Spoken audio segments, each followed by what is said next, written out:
자, 여러분, 예수님께서 공생의 3년의 기간 동안 가장 기뻤던 때가 있다면 언제였을까요? 사역을 하시면서 가장 기쁘다 했을 때가 언제였을까요? 바로 큰 믿음을 가진 사람들을 만났을 때가 아니었을까 싶습니다.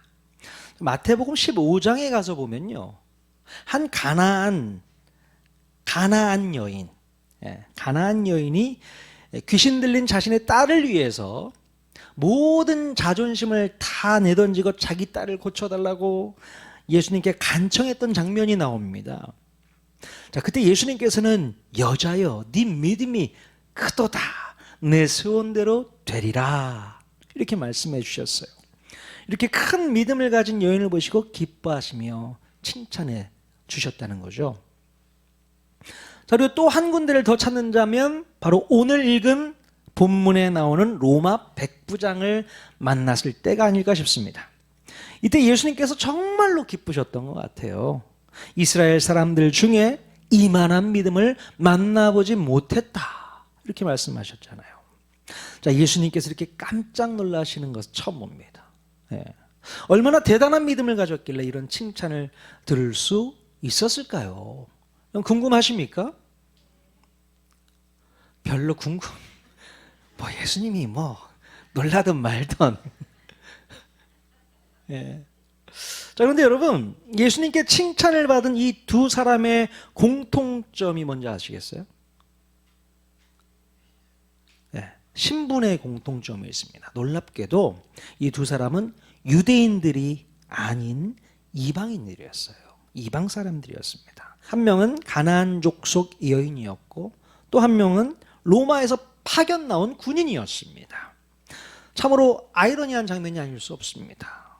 예수님께서는 기쁘기도 하셨겠지만 마음 한편으로는 좀 씁쓸하지 않았을까 싶어요. 기왕이면 유대인 가운데 큰 믿음을 가진 사람이 나와야 되지 않았을까? 그렇잖아요.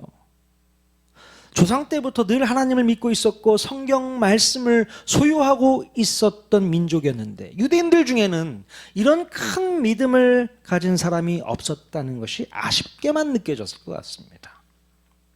자, 여러분, 그래서 저는요, 이 본문 말씀을 읽으면서 이런 욕심이 좀 생겼어요. 세상에는 교회들도 많고 또 하나님을 믿는 사람들도 많은데 기왕이면 우리 통하는 교회 성도들 중에서 이런 큰 믿음의 소유자들이 대량 나왔으면 좋겠습니다. 아멘이십니까? 저는 이 성도들의 숫자가 많은 것보다 큰 믿음을 가진 분들이 더 많은 것이 좋습니다. 네. 그러면 제가 목회를 하면서 더 큰 보람을 느낄 수 있지 않을까 싶어요. 여러분, 도전하십시오. 이 큰 믿음에 도전해 보십시오. 우리 주님을 기쁘시게 하는 그런 믿음. 여러분, 우리 하나님께서 가장 기쁘실 때가 언제냐면 우리가 하나님을 온전히 믿고 신뢰하는 그 사람, 하나님을 온전히 신뢰하는 사람을 만날 때 하나님께서는 기뻐하신다는 겁니다. 자, 히브리서 11장 6절 말씀 같이 한 목소리로 읽겠습니다. 시작. 믿음이 없이는 하나님을 기쁘시게 하지 못하나니 하나님께 나아가는 자는 반드시 그가 계신 것과 또한 그가 자기를 찾는 자들에게 상 주시는 이심을 믿어야 할지니라. 네. 자, 우리가 믿음이 없이는 하나님을 기쁘시게 할 수 없다라고 히브리서 기자가 얘기합니다.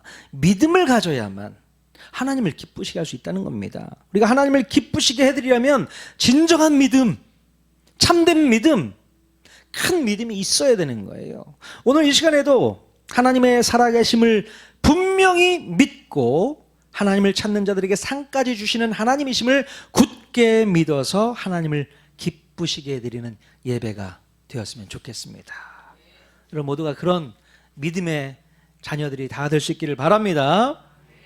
자, 그렇다면 오늘 읽은 우리 본문 말씀에 등장하는 이 이방인 로마 백부장은 도대체 어떤 믿음을 가졌길래 예수님을 놀라시게 했을까요? 지금부터 한번 살펴보도록 하겠습니다. 자, 누가복음 7장 1절에 보니까 예수님께서 모든 말씀을 마치시고 가버나움으로 들어가셨다라고 기록하고 있습니다. 바로 그 앞장인 누가복음 6장에서 보면 마태복음 5장, 6장, 7장에서 기록한 산상수훈의 말씀이 거의 비슷하게 기록되어 있거든요. 그래서 이 말씀에 대해서는 앞으로 금요 저녁 기도회 시간에 계속 살펴볼 계획이기 때문에 뛰어넘어서 7장으로 오늘 바로 넘어왔습니다.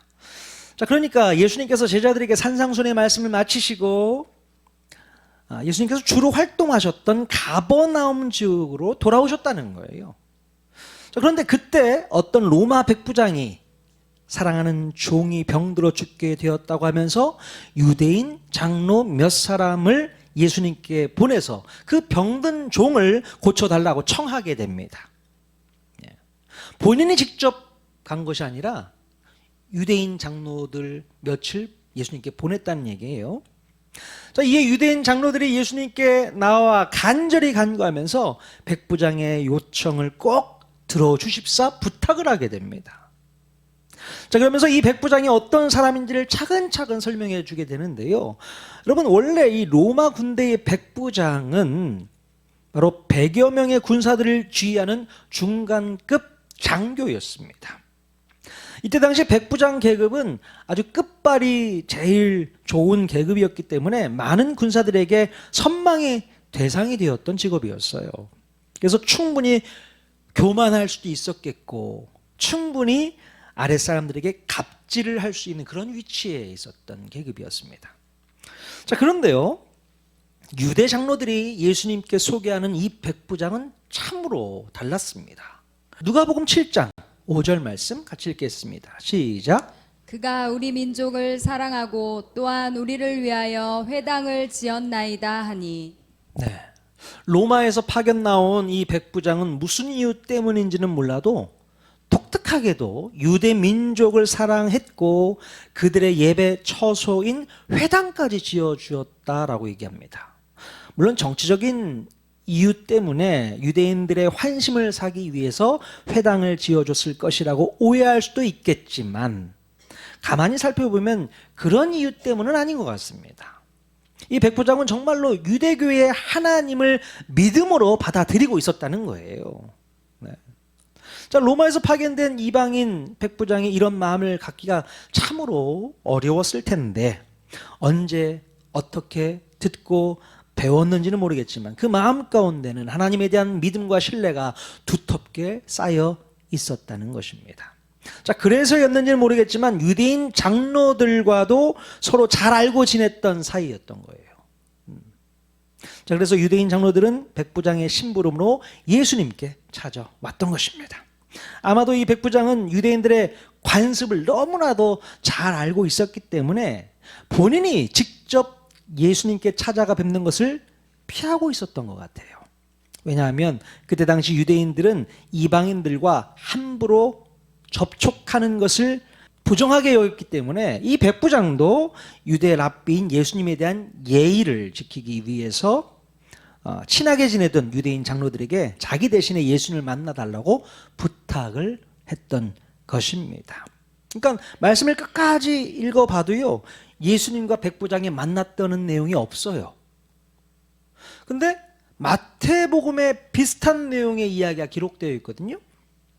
근데 마태복음에 보면 또 거기에는 예수님을 직접 찾아뵙는 백부장의 모습이 나옵니다. 여러 가지 이제 뭐 편집하면서 좀 이야기가 다를 수 있지만 이 누가가 쓴 누가복음의 말씀이 맞지 않을까 싶어요. 예. 참고하시면 좋을 것 같습니다. 자, 그런데요, 예수님께서는 이 백부장의 어떤 태도를 보시고 그의 믿음을 칭찬하셨을까요? 무엇보다도 이 백부장은 사람을 진심으로 사랑할 줄 아는 사람이었기 때문이 아닐까 싶습니다. 네. 백부장은요, 병든 자기의 아들이나 딸이나 가족을 고쳐달라고 했던 것이 절대 아니었습니다.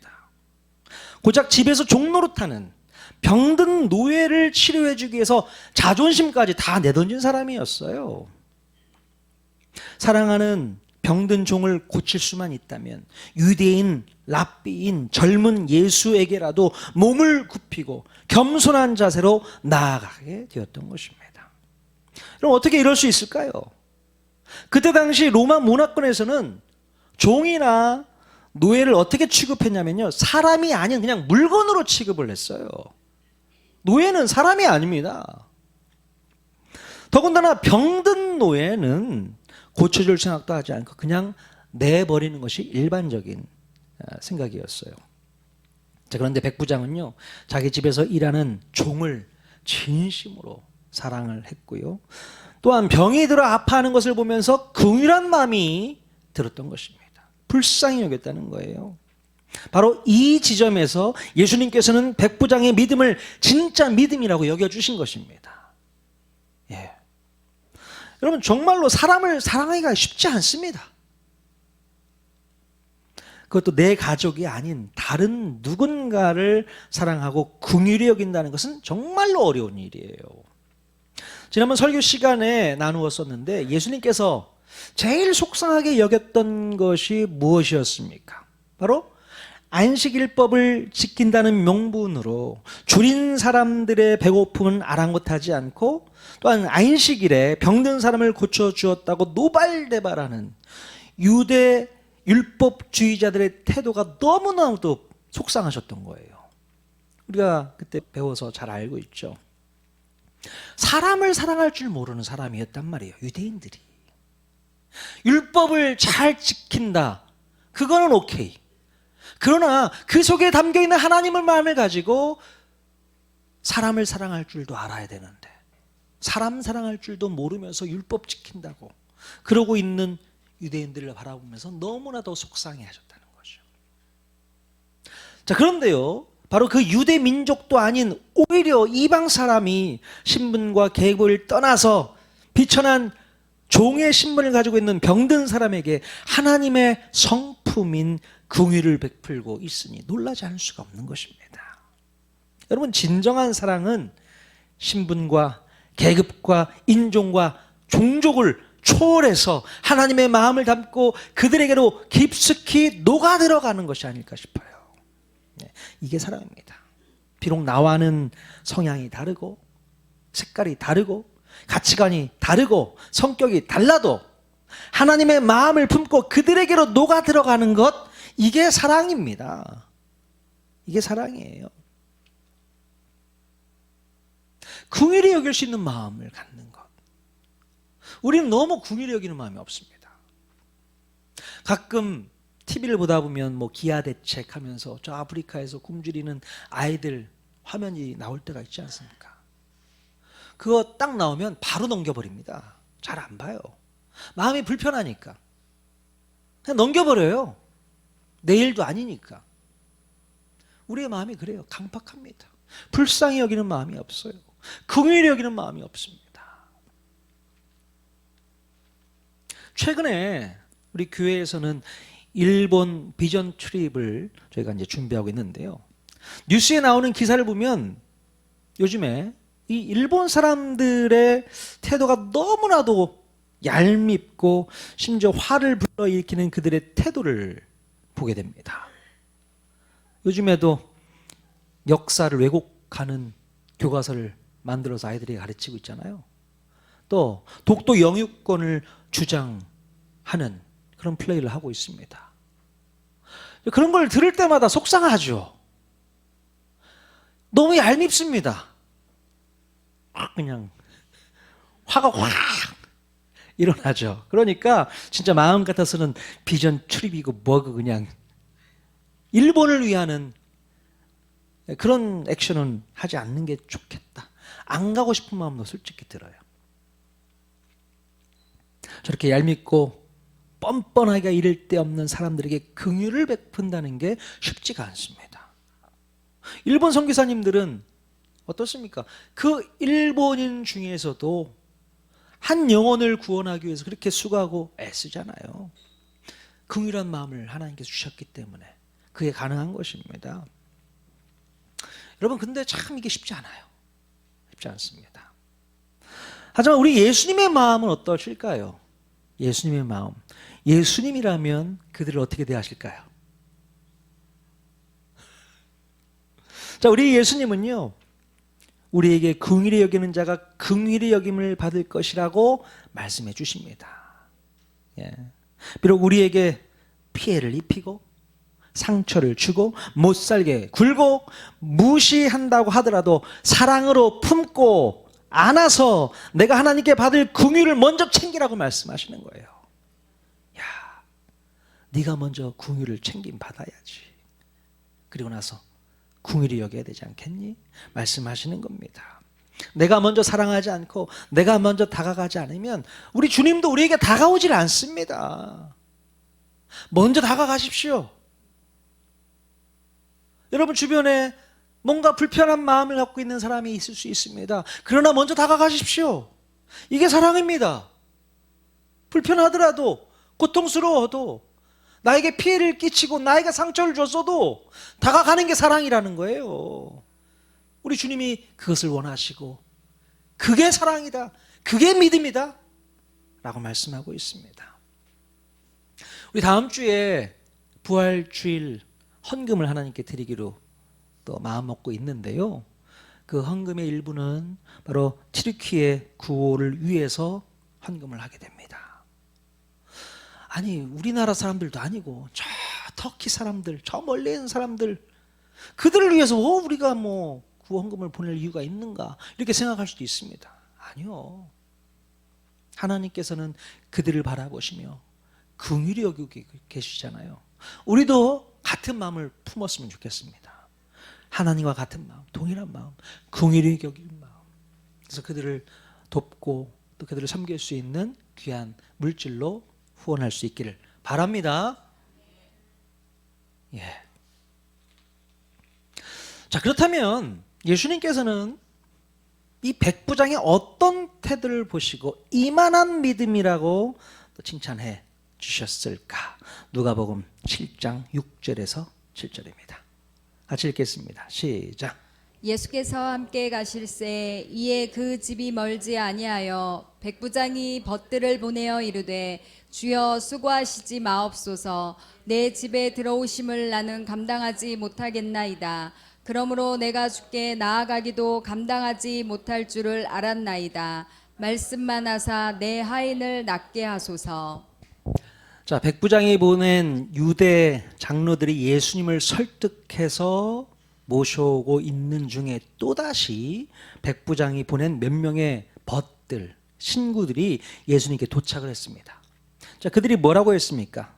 자, 백부장의 말을 전하게 되는데요. 수고스럽게 집으로 오지 마시고 그냥 말씀만 하셔서 하인을 고쳐주시면 좋겠다는 메시지를 전하게 됩니다. 자, 그러면서 8절에 이런 설명을 덧붙였습니다. 누가복음 7장 8절입니다. 시작. 나도 남의 수하에 든 사람이요 내 아래에도 병사가 있으니 이더러 가라 하면 가고 저더러 오라오 하면 오고 내 종더러 이것을 하라 하면 하나이다. 자, 이 말을 전해들은 예수님께서는 또 어떤 반응을 보이셨을까요? 9절 말씀입니다. 예수께서 들으시고 그를 놀랍게 여겨 돌이키사 따르는 무리에게 이르시되 내가 너희에게 이르노니 이스라엘 중에서도 이만한 믿음은 만나보지 못하였노라 하시더라. 그리고 예수님께서 왜 놀란 반응을 보이셨을까요? 바로 이 부분입니다. 말씀만 하사 내 하인을 낫게 하소서. 말씀만 하사. 이 부분이죠. 굳이 집까지 오실 필요도 없이 말씀만 하셔서 낫게 해달라는 믿음을 그를 통해서 보셨던 것입니다. 백부장은요, 자기가 몸담고 있는 계급 체제 속에서 상급자가 하급자에게 명령만 하면 하급자가 복종하게 되는 것을 잘 알고 있었습니다. 그러니까 이와 마찬가지로 백부장은 예수님을 누구시라고 고백을 했습니까? 주님이라고 고백을 했잖아요. 예수님에게 두 번씩이나 주님이라고 고백하면서 자신이 예수님의 종인 것을 인정을 하고 들어갔습니다. 그러니 자기에게 말씀으로만 명령하시면 따르겠다는 거예요. 그래서 이 믿음을 고백했던 것입니다. 여러분, 이 백부장은요, 예수님을 단지 유대의 유명한 랍비 정도로만 생각하지 않았습니다. 백부장은 예수님에 대해서 자기 자신이 전 인생을 걸고 주님으로 믿고 따를 수 있는 분이라고 고백하고 있는 거예요. 이 지점이 예수님께서 기쁘게 보신 겁니다. 야, 네가 나를 인정하고 있구나. 나를 주인으로 믿고 있구나. 자, 여기까지 말씀을 볼 때도요, 백부장은 예수님을 직접 만났습니까? 못 만났습니까? 직접 본 적이 없어요. 만나지를 못했습니다. 백부장은 예수님께 직접 찾아가서 얼굴을 마주 대하고 막 대화하고 싶었겠죠. 하지만 어쩔 수 없는 문화적 차이 때문에 친구들이나 또 유대인 장로들을 시켜서 자기 대신에 메시지를 전할 수밖에 없는 상황이었습니다. 하지만 예수님께서 직접 집으로 오시지 않더라도 말씀만 하시면 충분히 병이 나을 수 있다는 그런 보지 않고 믿는 믿음이 있었던 것 같아요. 안 봐도 믿습니다. 예, 그 믿음이 있었던 거예요. 예수님께서는 말씀만 하셔도 된다는 백부장의 이 믿음에 행복하셨던 것 같습니다. 야, 내가 이만한 믿음 정말 처음 만나는데 너무 행복하다. 너무 행복하다. 보통 사람들은요, 눈에 보이도록 어떤 기적을 베풀어 주거나 눈에 보이는 어떤 현상을 보여주면 그때 가서야 믿겠다고 이야기를 합니다. 나 못 믿겠어. 내 눈에 좀 보여줘 봐. 그러면 믿을게. 이렇게 얘기하는 사람이 있죠. 물론 또 눈에 보여줘도, 확실하게 눈에 보여줘도 믿지 않는 사람들도 많이 있어요. 자, 그렇지만 눈에 보이지 않는데도 말씀만 하셔도 믿겠다는 고백은 정말로 정말로 대단한 믿음입니다. 안 보여줘도 말씀만 하시면 제가 믿겠습니다. 예. 여러분, 우리 모두에게도 이런 고백과 믿음이 있으면 좋겠습니다. 네. 주님, 저에게 말씀만 하시면, 한 말씀만 하시면 제가 믿고 따르겠습니다. 네. 이렇게 말씀하실 분들이 여러분들 가운데 계실까요? 한 말씀만 하시면 제가 믿고 따르겠습니다. 예. 잘 생각해 보십시오. 주님은 오늘도 우리에게 성경을 통해서 수많은 말씀을 하고 계십니다. 그러면 우리들은 그 말씀들을 믿음으로 붙들고 나아갈 수 있어야 되는 거예요. 말씀을 하셨으니까. 자, 그런데요, 분명하게 보여주신 하나님의 뜻임에도 불구하고 우리는 의심하고 불순종하고 거절하고 외면할 때가 너무나도 많이 있습니다. 한 말씀이 아니라 수백 마디의 말씀을 하셔도 내 마음에 안 들면 불순종합니다. 그 말씀이 나에게는 불편하게 느껴지고 나에게 손해를 끼치고 나에게 희생을 요구하게 되면 확실한 주님의 뜻인 것을 알면서도 안 듣습니다. 그게 우리의 모습 아닌가요? 여러분, 우리가 하나님의 말씀을 취사 선택할 수 있는 겁니까? 골라서 내가 원하는 것만, 이거는 지키고 이거는 어려운 거니까 안 지켜야겠다, 이럴 수 있는 거예요? 아니죠. 내 마음에 들면 순종하고 내 마음에 안 들면 불순종하고 이렇게 얍삽하게 신앙생활 하면서 어떻게 진짜 믿음이라고 말할 수 있겠습니까? 가짜 믿음이죠. 이런 우리가 백부장의 그 믿음을 따라가려면 아직도 먼 것 같습니다. 백부장은요, 한마디만 하시면 제가 그거 따르겠습니다라고 했던 사람이에요. 이방인이었습니다. 우리들은 오늘 이렇게 성경에 수많은 말씀으로 확실하게 뜻을 보여주셨음에도 불구하고 그 말씀을 왜 따라가지 못하고 있습니까? 왜 우리에게는 그런 믿음이 없습니까? 말씀을 골라 나에게 위로가 되고 격려가 되고 축복이 되는 말씀만 붙잡고 나에게 부담스럽고 불편하게 만들고 이런 말씀은 그냥 나중에 때가 되면, 우리 주님이 기뻐하시는 모습이 아닙니다. 나에게 불편해도, 나에게 고통스러워도, 나에게 어떤 헌신을 요구하는 말씀인다 할지라도 그 말씀을 받아들이셔야죠. 순종하셔야죠. 한 말씀만 하시면 제가 따르겠습니다 라고 말씀했던 백부장처럼. 여러분, 정말로 하나님을 기쁘시게 하는 믿음을 갖기를 원하십니까? 정말요? 그런 믿음이 있으시면 좋겠어요? 네. 그러면 백부장이 이 계급과 신분과 종족과 인종을 뛰어넘어서 자기 종을 사랑했던 것처럼 우리도 하나님의 성품으로 사람을 진심으로 사랑하고 긍휼히 여기는 그런 마음 가져야 됩니다. 이 백부장은요, 이 땅에 성육신하신 예수님의 모습을 너무 닮아 있어요. 예수님께서는 높고 높은 하늘 보좌를 버리고 낮고 낮은 이 땅 가운데 죄 많고 흠 많은 우리 인간들을 위해서 인간의 몸을 입고 성육신 하셨습니다. 예수님의 성육신은 그것 자체가 사랑입니다. 어떻게 저 높은 분이 이 낮고 낮은 비천한 인간의 몸을 입고 오실 수 있겠어요? 이 성육신은 사랑 아니면 설명이 안 되는 거죠. 사랑인 것입니다.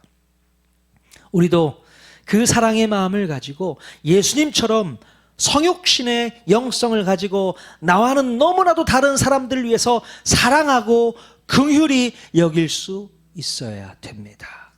혹시 우리 가족 가운데 좀 미운 가족이 있을 수 있잖아요. 나를 상처 준 가족이 있을 수 있잖아요. 그러나 가족을 먼저 사랑하십시오. 뿐만 아니라 내 이웃들 중에도 있을 겁니다. 사랑으로 품으셔야 됩니다. 사랑으로 품으셔야 돼요. 그게 예수님께서 하셨던 성육신의 영성입니다.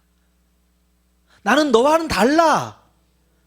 차단하고 딱 끊어버리면 되는 게 아니라 그들에게로 들어갈 수 있는 그런 성육신의 영성, 우리에게 필요할 줄로 믿습니다.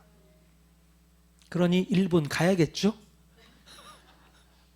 별로 가고 싶진 않지만, 저들에게 복을 축복하고 싶진 않지만, 그러나 그곳에 가서 그 영혼들을 위해서 사랑하는 마음으로 중보하고 기도하고 와야겠죠. 축복하고 와야겠죠. 성교사님이 그런 얘기를 하더라고요. 우리 아이들이 일본 아이들과 친구를 좀 맺었으면 좋겠다는 얘기를 하더라고요. 그런 기회를 좀 가질 수 있을 것 같습니다. 그래서 친구 좀 사귀고 오자 얘들아. 일본 친구들. 그러면 이제 SNS로 늘 교제할 수 있지 않을까 싶으네. 기대하십시오. 예, 긍휼한 마음 가져야 되는 거예요. 여러분 정말로 하나님을 기쁘시게 하는 믿음을 갖기를 원하십니까? 자, 그러면 우리도 백부장처럼 예수님의 한 말씀만 가지고도 이러고 저러고 따지지 않고 믿음만으로 순종할 수 있는 이만한 믿음으로 성장할 수 있기를 원합니다. 우리의 믿음은 많은 시간이 지나야만 커진다고 생각하면서 자신을 위로하고 있어요. 절대 그러지 마십시오. 시간이 필요하지 않습니다. 우리의 믿음은 예수를 믿은 지 얼마 되지 않아도 예수님에 대한 분명한 인식만 있으면 이만한 믿음으로 우뚝 설 수 있습니다. 시간이 많이 지나야 된다고요? 아니요. 초대교회 당시 예수님을 경험하고 만났던 사람은 예수님을 만난 지 얼마 되지 않았음에도 불구하고 수많은 핍박이 왔어도 목숨 내걸고 예수님을 믿었어요. 예수 믿은 지 얼마 되지 않았음에도 불구하고 예수님이 누군가를 분명히 알았기 때문에, 부활하신 예수님을 분명히 믿었기 때문에 목숨 내걸 수 있었단 말이에요. 시간이 많이 필요하지 않습니다. 우리의 핑계입니다. 저는 시간이 더 필요합니다. 예수 믿은 지 얼마 되지도 않았는데요. 저한테 그런 거 요구하지 마십시오. 아니요. 이제 막 예수를 믿었어도 그 마음 가운데 예수가 분명히 믿어지고 분명히 인식되어지고 그분이 어떤 분이라는 것을 깨닫게 되면 믿음은 올라가는 겁니다. 이만한 믿음 나올 수 있는 겁니다. 정작 유대인들에게는 이만한 믿음이라고 칭찬받는 사람이 아무도 없었잖아요. 우리가 그것을 분명히 깨달아야 될 줄로 믿습니다. 자, 이번 한 주, 이 고난주간 기간 동안 우리의 믿음을 다시 돌아보고 주님이 기뻐하시는 믿음으로 변모하기를 원합니다. 한 주간 동안 묵상하십시오. 예수 그리스도의 십자가를 바라보십시오. 주님과 동행하십시오. 그래서 주님, 제 믿음이 너무나도 연약합니다. 부족합니다. 제 마음 가운데 큰 믿음을 허락해 주십시오. 이만한 믿음으로 성장하기를 원합니다. 고백하시면서 주님 앞에 온전하게 올려드리는 저와 여러분 마음이 될 수 있기를 주님의 이름으로 간절히 축원드립니다. 아멘.